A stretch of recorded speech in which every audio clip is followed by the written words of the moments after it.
High বাবা হ্যাঁ এখন কি করছি দে বাবা ঠিক আছে আমি দেখতাছি অ্যাকশন।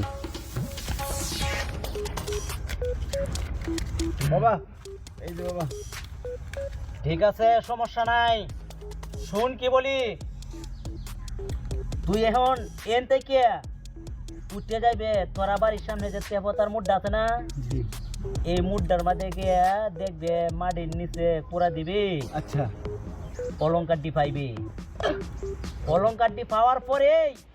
অলঙ্কারটি লয়ে সিধু দেখবে এনে কোনটা দাতা বোঝা বাবা বাবা আমার বউটা খুব খুশি হইব অলঙ্কারটি হইলে আরে যা যারা কইছি এটাই করবে যা তাড়াতাড়ি যা এই কাস্টমার দেখে যা তুই হেন তখন যেত না ভাই দি স্বর্ণ ভাই তো না কোনটার